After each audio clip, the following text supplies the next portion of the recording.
Welcome to Mind Tricks Radio, where we'll explore contemporary topics in psychology through interviewing creative and innovative thinkers in the field. I'm your host, Dr. Aaron Kaplan. Thanks for tuning in.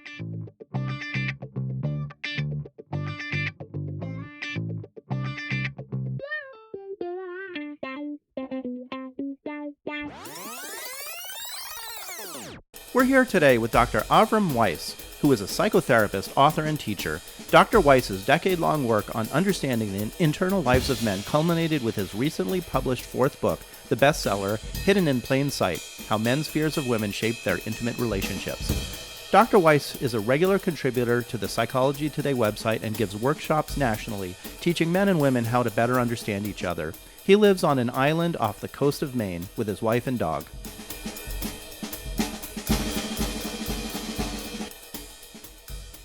Avrum, welcome to the show. Thank you. Good to be here.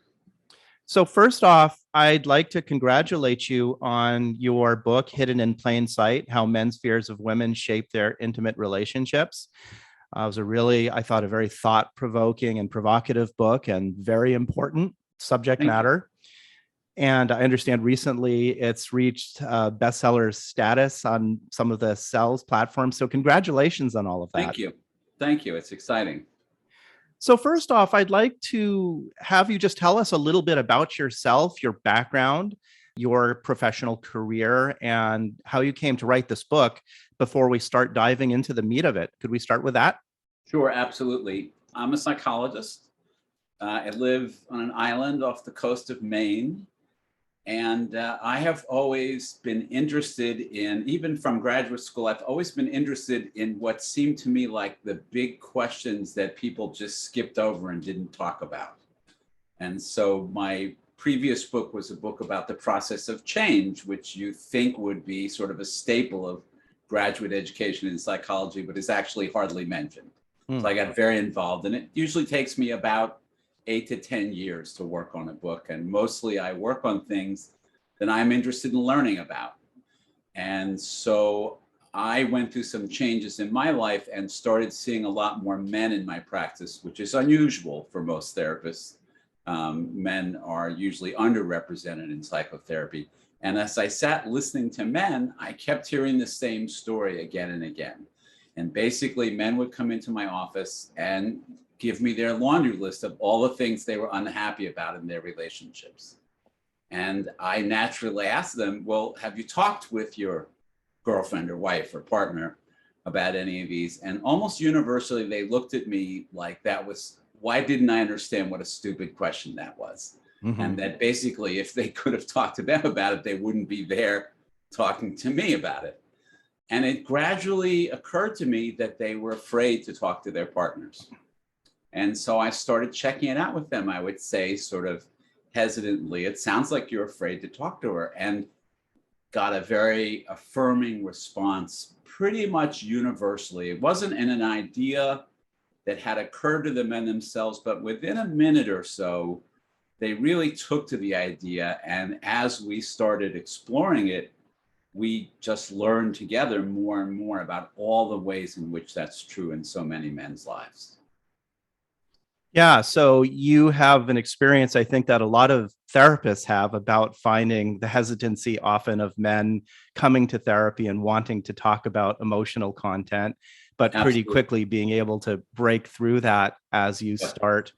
And Avrum, I wanted to mention one other thing, that you and I actually have something in common, that we both live on islands. So I just wanted to mention that. Yours is a little bigger than mine. Probably a little bit bigger. So, the title of your book is so provocative because it uses that word fear and men in the same sentence. And I think when we think about men and we think about the concept of fear, that's a very, very uncomfortable type of connection there.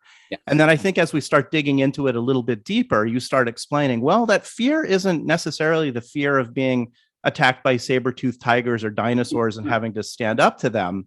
It's a little bit more on a deeper emotional level than that. Yeah, absolutely. I had several people, well-meaning, well-intentioned people, suggest to me, often men, that they probably could get with what I was talking about more easily if I didn't use the words scared and fear.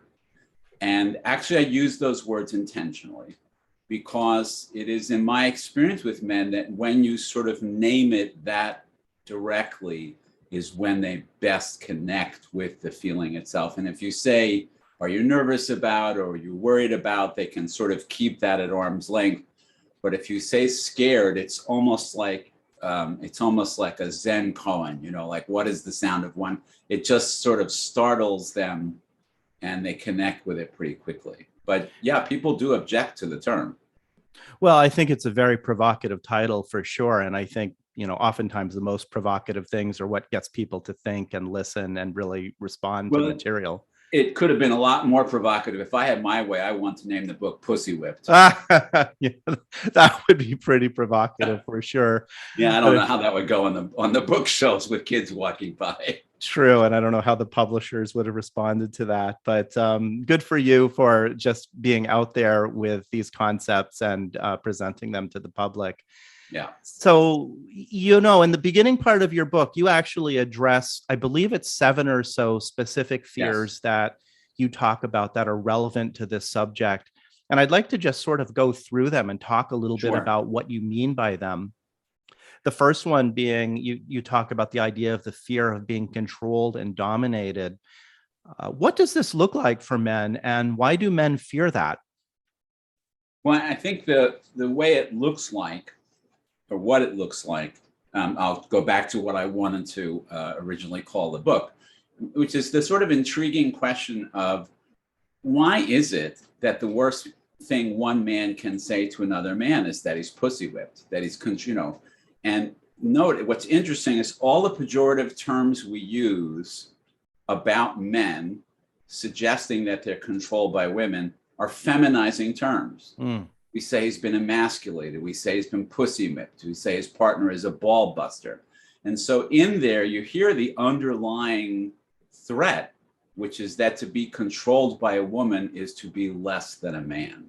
Mm-hmm. And so the reason men are afraid of it is that it impugns their masculinity, that in front of other men, to look as if you are not the classic head of the house suggests that you are less than a man. I got a robo fundraising call yesterday from somebody, it's spam, somebody pretending to raise money for some police organization. And he kept asking me if I was the head of the house. Finally, I said, it's 2022. We don't really talk like that anymore. But, that stuff is pretty deep-seated in men. And the idea of not being head of the house, of not being in charge, is pretty threatening. Right. So in other words, the fear of being controlled or dominated is kind of like this idea that if the man isn't in charge, then he's less than a man. He has more feminine traits, and that somehow is emasculating and bad for him, wrong for him. Yeah, and it's confusing for guys because most people grew up in families in which the woman deferred to the man at least on one level, but on many subtler levels, the woman ran the household. And so there's this verbal message about head of the household, and then there's observing your parents' marriage and seeing that's probably not how it worked. Mm-hmm. What about this concept of fear of being entrapped? I use the word entrapped because I think that men, as opposed to trapped, because I think men attribute a conscious intent to women. They then think that women are trying to consciously entrap them. And what's interesting is the sort of premise underlying that is that somehow it's better for women to be in a committed relationship with a man than it is for men. That men lose something when they marry or are in a committed relationship, and women gain something. It's an interesting idea only because it's completely 180 degrees not true. Mm-hmm. All of the research substantiates that married men are healthier, happier, and wealthier, by the way, than unmarried men, whereas single women are healthier, wealthier, and happier than married women. So it's pretty clear that in almost any significant measure, marriage actually serves men better than women, which is why men remarry so much faster than women after a divorce. So again, it's an odd idea we have. It's really, really odd. And I know that those statistics you're talking about, those are sort of well known in the research community. So those are well established. Do you have any Yeah. idea why? Like, what is it in the psychodynamics of gender and male upbringing that would cause them to feel like women are trying to entrap them and they somehow, I guess, are losing by becoming entrapped? Well, I think it's denial. It's a great question, but I think it's denial. I think men in general are disown our dependency. And so we present pictures of ourselves to ourselves and to other people as independent, self-reliant, don't need anybody for anything, and certainly don't need a woman. And so then we imagine that women need us and we don't need them, and that therefore women are trying to trap us. But it's because men are pretty out of touch with their needs for connection, intimacy, and their dependency. One of the things, it's always interesting to work with guys who get divorced, because one of the things you hear almost all the time is they look around and say, where'd all my friends go? Mm. And they realize that they actually didn't have any friends, that they had men who were married to their wives' friends, who they saw as a couple with their wives, but had never seen just the two of them alone. And that when they weren't a part of a couple anymore, they realized that they really haven't had friends. Right. That's such a common thing to see, that the Right. woman usually has most of the friends and the man mostly But just has the woman. But it always surprises the guys, which is interesting. Like, you didn't figure that out, huh? Like, you didn't notice that you didn't, have anybody to do anything with or anybody to call, and of course that puts an enormous amount of pressure on the marriage. Absolutely. And so I think the key thing that you mentioned there was that idea of dependency, that maybe for the man feeling like, if I'm dependent on this woman here, that means I'm not a man. I can't take care of Yes. myself. I'm not strong. But the woman is trying to entrap me in this because she's the Yes. dependent one and trying to pull me into this thing that maybe I shouldn't Right. need to be in. You talk a bit about this idea that a fear that men cannot provide and protect women. How does that come up in the dynamics? Well, it's interesting. It sort of stems from a pretty core belief in our culture, which is that as a man, your value is how well, not so much based on yourself as a person, but more based on how you function, that your value is what you do, not who you are. And for men, the job that they see their dad doing and they see other men doing and they're taught to do is to protect and provide for their families. The reason that's so insidious is that this has a lot to do with why conflict is so volatile in heterosexual relationships. That if it's my job to protect and provide you, and you're upset about something, even if it's not upset with me, that means I'm failing in my job. And if my definition, if my self-identity as a man is to do that job, then anytime you're upset or unhappy, I'm failing as a man. And so women frequently don't understand why men are so reactive and defensive, because they're saying, I asked you a month ago to paint the guest room and you haven't done it yet, which to them seems like, who cares? It's not a big deal. But to the man, feels like you've just said I'm not a man. You've just said I'm a failure. And so you get this big reaction and the woman is going, what's going on? Why are you so reactive to that? So there's a lot of pressure for men to live up to Absolutely. This expectation of a role to take care of a woman's emotional experience. Yes. That's a lot of pressure. I think men feel that pressure. I think that has a lot to do with why men have such higher rates of stress-induced illnesses like cardiovascular disease, is exactly that kind of pressure that men feel.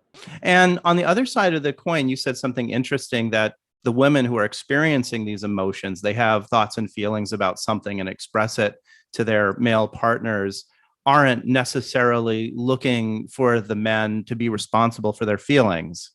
They're kind of baffled by it. The word I hear men use most often in response to their partners is criticize. And oftentimes in a couples therapy session, a man will say, see, right then, she was just being critical of me. And I can kind of hear it if I squint and, I can sort of hear a small, but it really wasn't. If anything, it was just a little bit critical. But if your self-worth and well-being hinge on your partner being happy, then any dissatisfaction in her is magnified for you. I see. So it goes something like this. The woman says something like, I really wanted the room painted and you haven't painted it yet.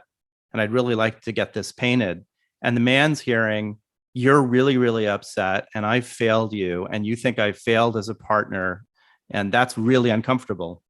One of the most extreme cases I've seen of a man who absolutely believed that he could tell if his wife was upset with him when he opened the front door of the house before even seeing her, that he was so hypervigilant and so focused and so preoccupied on whether or not he was okay with her that he could feel it in the air before even seeing her. There's so many instances where the partner is saying, no, I'm upset about something that has nothing to do with you. You and I are fine. And that is not soothing in a lot of cases. It's just not okay to have your partner not okay with you. This gets into another subject. You talk about the fear of being inadequate. I think it's probably connected, but maybe you could say a few words about that. It follows exactly from that. If it's my job to protect and provide you, then what's underneath that? If I'm not doing my job on the surface, then you will discover my secret fear, which is that I'm simply not up to snuff as a human being, that I cover for that by being a good provider. But if it really came down to just me for who I am, that it's kind of like the imposter syndrome, that you would discover that I'm not a person worthy of being loved. And that is one of the most fundamental fears for men. And it's mostly unconscious, but it's a terrible burden to carry around, thinking if I don't keep pedaling as fast as I am, and I don't keep being a good guy and reliable and loyal and a good provider, that essentially you'll leave me. And how does that play out in sexual dynamics? Sexual relationships work best when each person is aware of and interested in their own pleasure as well as their partner's pleasure. They don't work so well if either person is only interested in their partner's pleasure, and they don't work so well if either person is only interested in their own pleasure. The first one is not so obvious to people, but I think if you think about your own experience, you realize it's not really enjoyable to be intimate with somebody who is not interested in their own pleasure. For many men, sex is so much a test of their adequacy and their capacity to please their partner that they are largely divorced from their own sense of pleasure. Esther Perel, the sex therapist, talks about this. She says that women often say that sex with their partner feels more like a boy asking for permission than it does a man expressing desire. This is why men are so preoccupied with whether or not their partner had an orgasm, because really what they're asking is to be graded. That's really fascinating, Avrum, because when I think of the stereotype of the criticisms of men and sex, it's usually around like, oh, men just sort of want to get off and they're, they use women and they're not interested in their women's pleasure. But you're actually saying kind of the opposite, that actually the man is more focused on being an adequate lover than he is really on his own pleasure. In fact, surveys of men, when asked about what was most important to them about their sexual relationships, said pleasing their partner. Is complete opposite of what the stereotype is. No, that's really fascinating. So if you are the therapist to this guy who has that issue, what do you try to teach him or show him about this dynamic? Well, hopefully I would have his partner in the room at the same moment. Yeah. And what I would say to her is, do you have any idea of how unbelievably important it is to him to please you? Do you have any idea that when you say to him, could you go a little slower, that he is undone by that? Yeah. And how careful you need to be in talking with him in any way that suggests that you're not pleased. Yeah, this whole concept of inadequacy, I think, is so important. I think that's a core piece of what you're talking about, that for the male psychodynamics, just this concern of like, am I an adequate man? Am I an adequate lover? Am I an adequate partner? Why do women fake orgasms and men don't? Because men are not worried that women are going to fall apart if the man don't have an orgasm. Yeah. I've read stuff written by many women who talk about feeling sort of hounded by men about whether they had an orgasm. it's not generosity on the part of the man, it's anxiety. How about fear of abandonment? I know that connects to what we've been talking about as well, but say a few words about that. Well, I think it's sort of the bottom level, the underlying fear is that if I am only of value for what I do, then, the longer we're together and the better you get to know me and then really find out who I am, that won't be lovable, that's not lovable, that stripped of, if for example, as I age and I'm less capable of bringing in the firewood or making sure you're safe or getting up in the middle of the night, that when it just comes down to me, the person, that you won't value me and you'll leave. Mm-hmm. So I'm inadequate. If I'm inadequate, you'll abandon me. If you abandon me, I'll be, yeah. And you'll abandon me. And on some level, I know I really can't take care of myself. I really don't know how to be alone. So why do men fear abandonment? Does this stem from early relationships with their mothers, their childhood attachment and development? Where does it come from? I think it happens a little later in life. Although as therapists, we always like to go to the early childhood stuff. Yeah. So, Carol Gilligan wrote really beautifully about what happens to boys and girls in school. And, boys and girls start out playing together in mixed groups. At some point, the girls start playing with the girls and the boys start playing with the boys. And the girls, what they're playing is they're practicing relationships. They're playing school, they're playing house, they're playing doctor, all of which they are practicing relationships, and they get very good at it. They also probably remain closer to their mother, so they continue to learn about intimacy and closeness from their mother. Boys get presented with an interesting dilemma. Dads become more involved, more active in a boy's life, and basically say, I got a deal for you. It's a bit of a Dorian Gray deal. I will give you access to the world of power and privilege of manhood, but the cost is you have to forego any aspect of yourself that might be construed as feminine. So the boys go off by then their groups, and they practice competition and aggression. Then puberty happens. Boys are interested in girls again. The girls who've had cooties and we wouldn't touch one. Now all of a sudden we're interested. But the problem is they've got 10 years of practice in relationships and we have not. Mm-hmm. And so on some level, men understand heterosexual relationships go well at that point when men are smart enough to understand, you know what, I'm out of my element here, but she knows a lot more about this. I'm going to let her teach me about how to be close to someone else. Mm-hmm. They don't go well when the man gets in the same position and says, well, I'm not going to let her be the boss of me. I'm not going to let her tell me how to dress or how to talk. It's that crossroads that really largely determines how well the relationship. It's really, can you be humble and learn something? In which case, there's a lot of good stuff for you.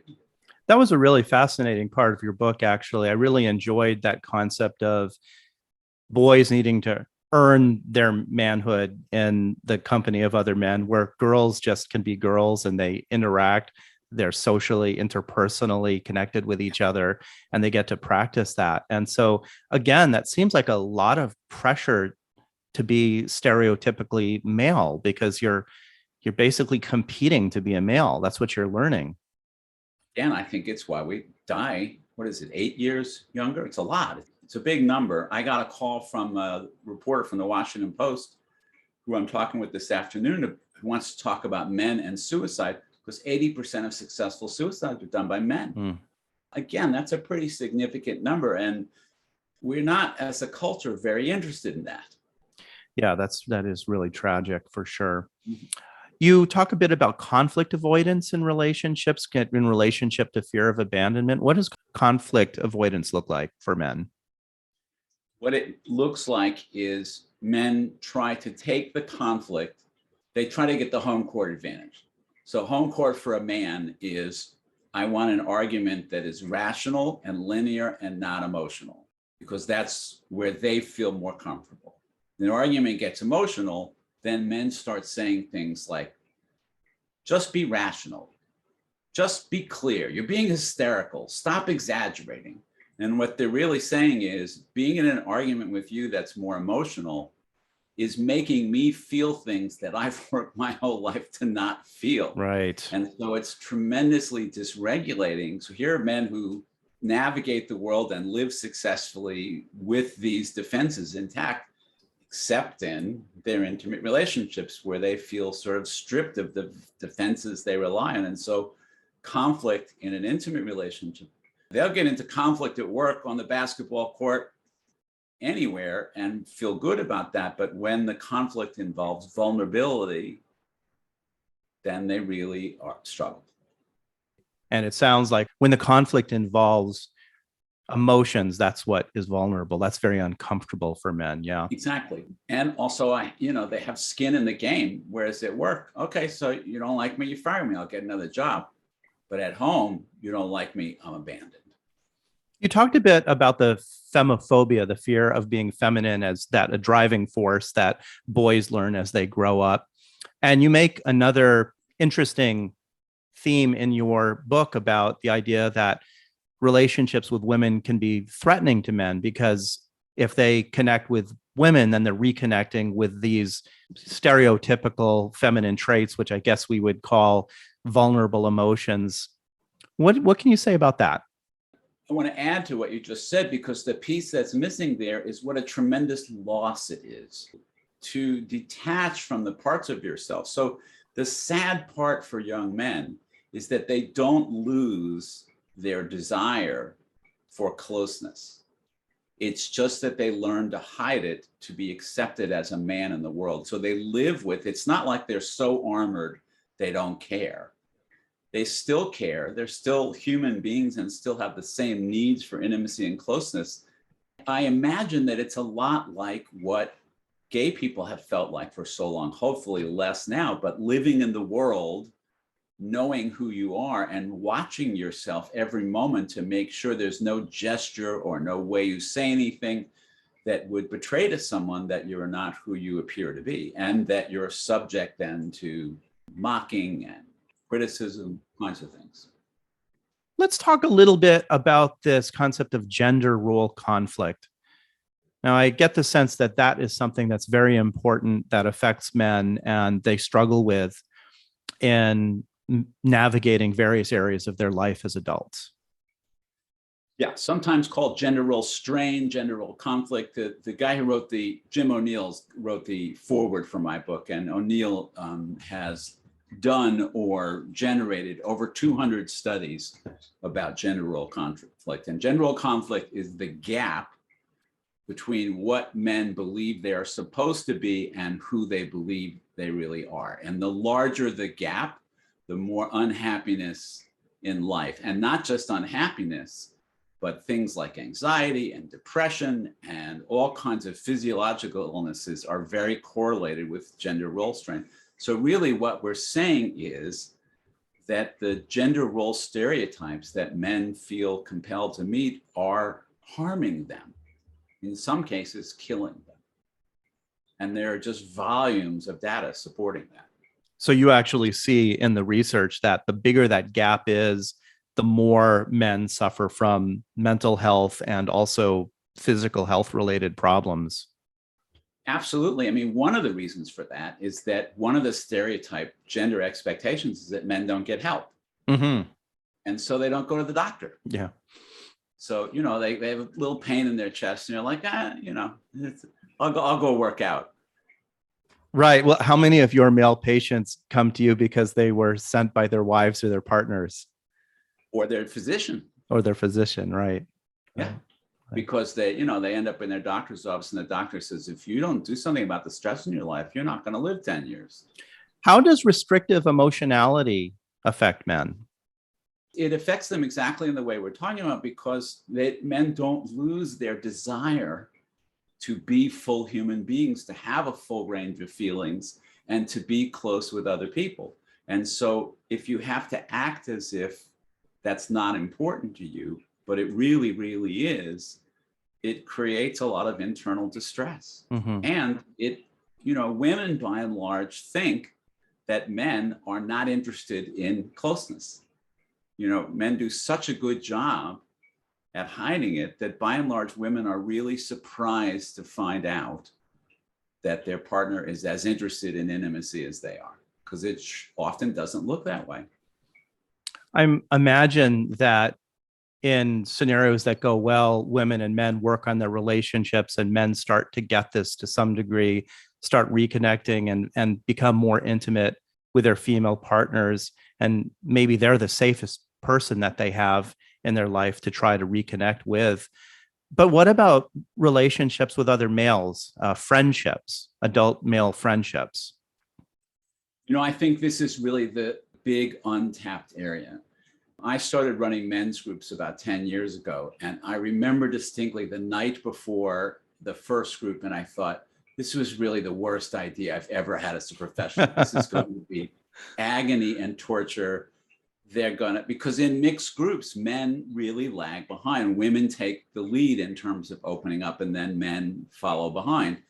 But to my surprise, what I found is that men in a group by themselves without women watching are almost desperately eager to connect with each other. That's really wonderful. It's a wonderful thing to learn. And so part of what we have to figure out as a culture is how do we create spaces for men where they feel comfortable and private enough to connect. And one of the contributions I tried to make in the book is there's a chapter with sort of step-by-step guidelines for men who might want to get together as a group and read the book and then have an ongoing kind of support group with each other where they can just connect and hang out and build relationships. I think that's a great idea. And I think your book would be fantastic for that. So you're almost talking about sort of like a book club focused on this, and maybe other men's books too, where men they have a little bit of a prompt from where to start and to get them going with that. Exactly. And the other unintended consequence has been, I would say at least half a dozen couples have told me that they read the book together in bed at night, which I think is just delightful. So they each read a chapter, and then they talk about the chapter, and then they read another chapter, and it's been tremendously helpful for them. And I love the idea. I think that that makes perfect sense. And I really think that women could benefit from the book too, because obviously trying to understand your partner better. When I work with couples, I always tell the couples, like, nothing that's going on here is either one of your fault in your relationship, because relationships exist in a dynamic, right? The way one person, what they bring to the table creates a dynamic with the other person. And obviously some are probably gender related expectations and gender related upbringing. And to the extent that both men and women can understand these better about each other, it's just going to deepen their relationship and make things go better. I think that's beautifully said, and particularly in this case, because what I find is that women misinterpret what they see from men all the time. They think that men are being withholding and engaging in a power struggle. And when women understand how scared men are that they're going to stop loving them, then it sort of softens all the anger and the resentment that's built up and really opens the door for empathy and compassion.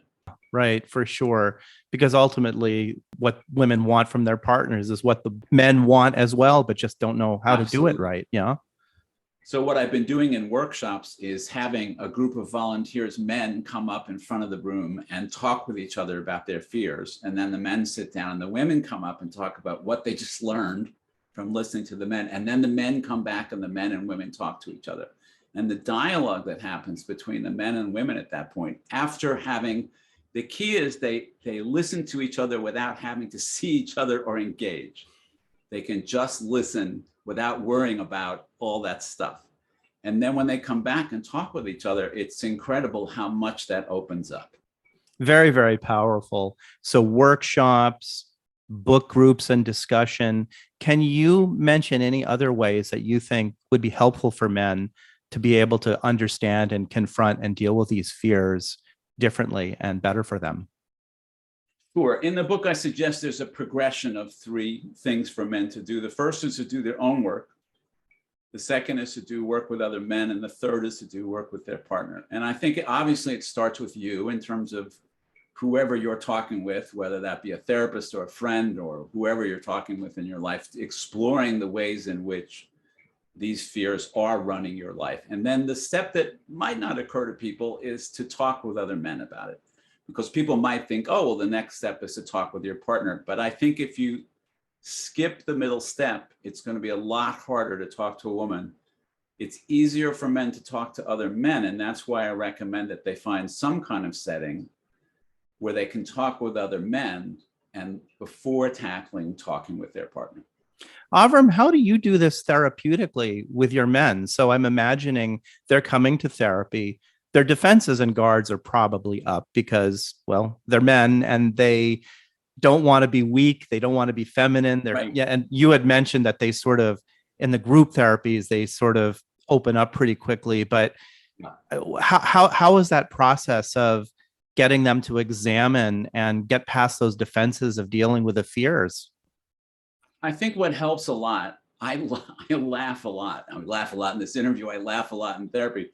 But I think people hear it and understand it for what it is, which is not a mocking laugh, but a laugh where I'm going, oh, do I recognize that one? Because everything you and I have talked about, I know about from my own experience, not just from listening to other men. And so I feel a compassion and an empathy for men around these fears because I understand them so well. And so I think men feel not only heard, but sort of normalized. And I say to them, you're the seventh person I've talked to today. That's, I hear this all day, every day, and they don't know that. Yeah, so this might be a tough question to answer. I'm just sort of thinking about what you're talking about, that the value there is for men to work with male therapists or other men who can kind of relate and identify it. We know that actually out there in the world, there's far more female therapists than there are male therapists. And I have tons of female colleague therapists, and they're absolutely awesome. But on this issue of fear and masculinity, is there any value for men seeing male therapists for that? Or can they get those kinds of needs met working with a female therapist? Yes, they can. And I'll make an analogy. When I was early in my career, I did a lot of work with Vietnam combat veterans. And that is a group of people who are notorious for absolutely not saying a word to anybody who didn't serve in Vietnam, at least the military, but preferably Vietnam. And I did that work for 15 years, and I maybe had one or two times where people objected to, and I'm not a veteran. Worse than that, I was a conscientious objector during the war. And I think the reason that I didn't get that kind of resistance is that I didn't pretend to know something I didn't know. I was interested in knowing from them, and I was humble and respectful of their experience. So I don't think being a man necessarily qualifies you to work with men. I think being a man who's done his own work and who understands these issues, which a woman could do as well. So any woman who's interested in understanding these issues is more qualified to work with men than a man who hasn't done any of that work. So Avrum, this has been super interesting reviewing your thoughts and the work that you put into this amazing book. I wanted to ask if you have any final thoughts on the topics of men's fear of women and what we've discussed today that you'd like to leave us with. Thank you. I've enjoyed talking with you very much. And I appreciate your preparation and your excitement and your support for these ideas. I'll end just because of what's happening in the world today by going out on a limb a bit and making a bit of a polemic. I heard an epidemiologist say once the question was asked him, what's the most dangerous thing in the world? Is it Ebola? Is it COVID? This was before COVID, but is it infectious disease? Is it global warming? They said, oh, no. The data is very clear. The most dangerous thing in the world are males between the age of 19 and 24. Oh, gosh. Cause more death, more destruction, more harm than anything else in the world. And I say that because we're all sitting and watching the invasion of Ukraine. Whatever your politics are, people are horrified by what's happening. And that has a lot to do with what we're talking about, because those are so stereotypically masculine solutions to problems. And you look around and you see all the people who are running this disaster, and you don't see any women. And you look at the data about what happens in organizations. where the leadership is more diversified, and you don't get this same kind of posturing, ultimatum setting. It's critically important. Yeah, you hear people say that all the time, that the world would be a much better place if we had more females in these kinds of positions. And I don't necessarily think it has to be females, but it could be males that are more in touch with these other areas of their internal experience. Yeah. Yeah. It's not that women are better than men. If the world were run by women, I'd be saying the same thing about including men's voices. It's not that a woman's voice is more valuable than a man's. It's that a broader spectrum of voices is better than such a narrow, rigid stereotype. Yes.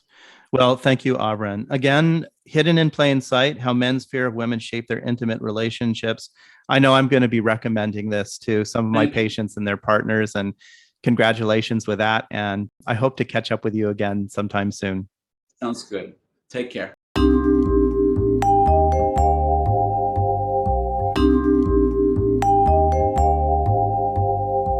Thank you for listening to Mind Tricks Radio. I hope you have enjoyed the program.